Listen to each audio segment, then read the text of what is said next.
সকালবেলা mic start করে মসজিদের মধ্যে মুয়াজ্জিনকে বলে নাই ঘুম থেকে জাগবা 15 মিনিট আগে। এবার আগামতি সব শেষ হয়ে গেল, উযু শেষ হয়ে গেল, গোসল শেষ হয়ে গেল, মাইক স্টার্ট করে বলে আলহামদুলিল্লাহিল্লাযী আহইয়ানা বা'দামা আমাতানা ওয়া ইলাইহিন নুশুর। আল্লাহর নবী মুয়াজ্জিনের জন্য এগুলি দেন নাই, মুয়াজ্জিন কোত্থেকে গ্রহণ করলো? আল্লাহর নবী ওযুর ক্ষেত্রে আমাদেরকে দিয়েছেন লা উযুগুন ওয়া লাম ইয়াজকুর ইসমাল্লাহ, আল্লাহর নাম নিতে হবে আর আল্লাহর নাম সহ ওযু করতে হবে। এটা হচ্ছে বিসমিল্লাহ। বিসমিল্লাহ নিয়ে ওযু করতে হবে। আপনাকে কে বলেছে বিসমিল্লাহিল আলিয়্যুল আযীম আলহামদুলিল্লাহি আলা দীনিল ইসলাম আল ইসলামুল হক ওয়াল কুফরি বাতিল? এত লম্বা দোয়া পড়ার জন্য তো রাসূল দেন নাই। আযান দিলেন, আযানের জন্য হযরত বেলালকে বলেছিলেন বেলাল আযান দাও, আল্লাহর নবী বলেন নাই বেলাল আযানের শুরুতে বিসমিল্লাহ পড়ো।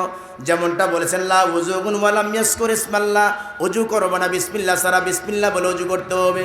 বেলালকে আযান দেওয়ার জন্য নিযুক্ত করলেন। আব্দুল্লাহ ইবনে উম্মে মাকতুমকে সাহরির আযানের জন্য, ফজর আযানের জন্য নিযুক্ত করলেন। দুইজন মুয়াজ্জিন হাদিসের কিতাবে তাদের নাম পাওয়া যায়।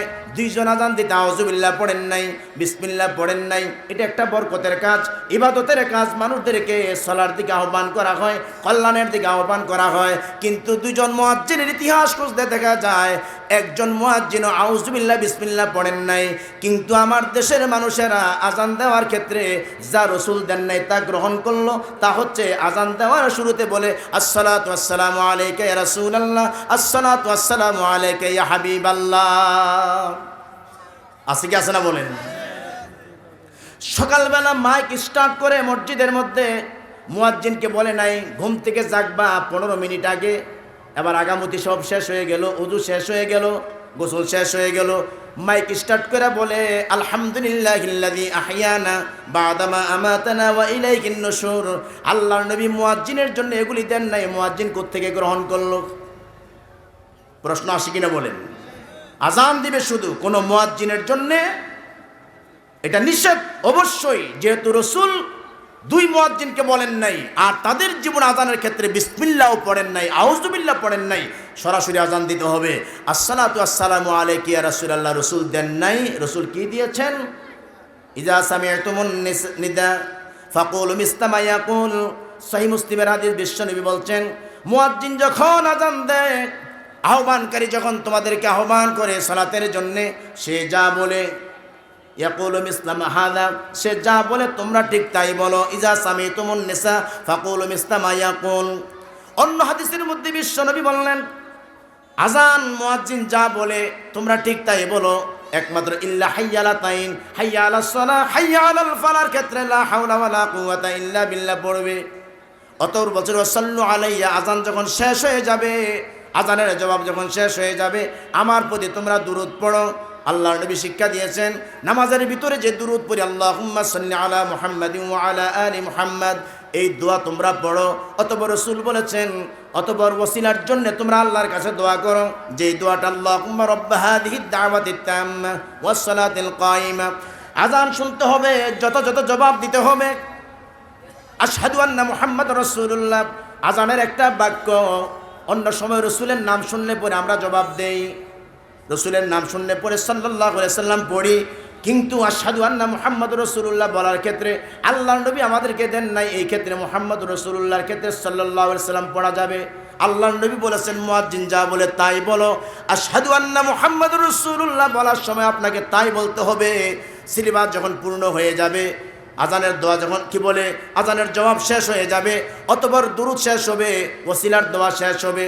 বান্দা যদি এই সিলেবাসটা পূর্ণ করতে পারে, আল্লাহর নবী বলেছেন হাল্লাত লাহু শাফাআতি ইয়াউমাল কিয়ামা, কিয়ামতের ময়দানে মুসিবতের দিনে ওই উম্মতের জন্য, আল্লাহর ওই বান্দার জন্য সুপারিশ করা আল্লাহর কাছে আমি নবীর জন্য ওয়াজিব হয়ে যায়, হক হয়ে যায়। তো তাইলে রাসূল বলেছেন, সহিহ মুসলিমের হাদিস, আযানের জবাবের পরে দুরূদ পড়তে হবে, পরেরটা আগে আনা যাবে না। পায়জামা পড়ছেন, জাঙ্গা পড়তে মনে নাই, এর উপরে যদি পড়েন লোকেরা পাগল বলবে।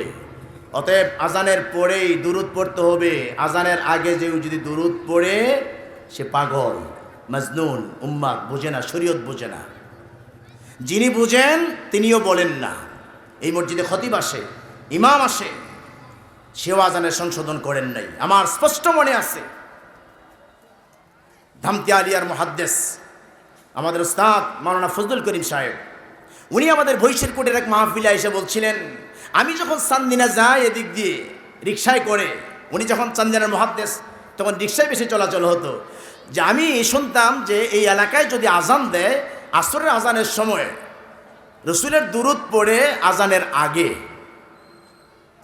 যেই জায়গায় উনি বক্তব্য দিয়ে গেছেন ওই এলাকার মসজিদগুলিতে আজও এই দুরূদের সংশোধন হয় নাই। কি বলে, আজানের আগে ঘুমের দোয়ার সংশোধন আজও হয় নাই। উনি ওই দিন বলে গিয়েছিলেন আজান সিফ আজানই দিতে হবে, অন্য কোনো দোয়া কালাম পড়া যাবে না। আজও সংশোধন নেই। কত বড় মুহাদ্দিস, সারা বাংলাদেশের হাজার হাজার মুহাদ্দিসের উস্তাদ মাওলানা ফজলুল করিম সাহেব কথা বললে যদি কথা গ্রহণ না করে দলিল ভিত্তিক।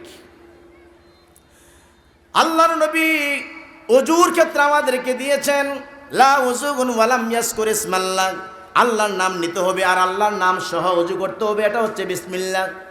বিসমিল্লাহ নিয়ে ওযু করতে হবে। আপনাকে কে বলেছে বিসমিল্লাহিল আলিয়্যুল আযীম আলহামদুলিল্লাহি আলা দীনিল ইসলাম আল ইসলামুল হাক্কু ওয়াল কুফরি বাতিল? এত লম্বা দোয়া পড়ার জন্য তো রসুল দেন নাই। আমাকে রসুল সহিহ মুসলিমের হাদিসে দিয়েছেন ওযু করবা তো বিসমিল্লাহ বলে ওযু করো, যদি ওযুর শুরুতে বিসমিল্লাহ সংযোজন না করো তোমার ওযু হবে না। এত বড় দোয়া কোথায় পাইল? দুনিয়ার কোনো হাদিসের কিতাব কিয়ামত পর্যন্ত মন্থন করলে পড়ে, তন্ন তন্ন করে খুঁজলে পড়ে ওযুর মর্মে যেই দোয়া পড়া হয়, মাযহাবিরা যে দোয়া পড়ে, এই দোয়া কোনো জাল হাদিসেও নেই, কোনো জাল হাদিসেও নেই। আপনার হানাফি মাযহাবের মুহাদ্দিস যারা হাদিস পড়া তাদেরকে জিজ্ঞেস করবেন, যাদের সাথে বন্ধুসুলভ আচরণ আছে, যাদের কাছে নাম্বার আছে, যাদের মসজিদে ইমামরা আসে, খতিবরা আসে বক্তব্য দিতে, বললেন মাওলানা শফিক বলছেন এই মর্মে দলিল কোথায়, প্রমাণ কোথায়, বলেন দেখি। আল্লাহ নবী দিয়েছেন বিসমিল্লাহ, আমাকে বিসমিল্লাহ গ্রহণ করতে হবে, বেশি করা যাবে না। সালাতের মধ্যে রাসূল আমাকে দিলেন তাকবীর ওয়াত তাহরিম। তাকবীরে তাহরিমা হচ্ছে আল্লাহু আকবার, নামাজের শুরু হচ্ছে আল্লাহু আকবার, তাহলিল ওয়াত তাসলিম। আর যখন দুনিয়াবি সমস্ত কাজ তোমার জন্য হালাল করতে হয়, দোয়া মাসুরা শেষ হয়ে গেল, অন্য দোয়া যদি তুমি পড়ো তাও পড়লে অতঃপর শেষ হয়ে গেল, আসসালামু আলাইকুম রাহমাতুল্লাহ, আসসালামু আলাইকুম রাহমাতুল্লাহ, রসুল এটা দিয়েছেন, এটা তুমি গ্রহণ করো। সালাম পর্যন্ত তোমার নামাজের সিলেবাস, নামাজ শেষ হয়ে গেছে, সালাম শেষ হয়ে গেছে, দুনিয়ার সমস্ত কার্যাবলী তোমার জন্য হালাল হয়ে গেল।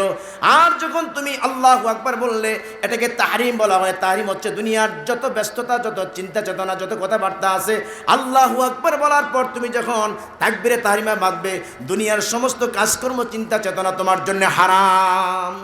এর নাম হচ্ছে তাকবীরে তাহরিম। তো রসুল দিয়েছেন তাকবীরে তাহরিমে নামাজ শুরু করো, সালাম দিয়ে নামাজ সম্পন্ন করো।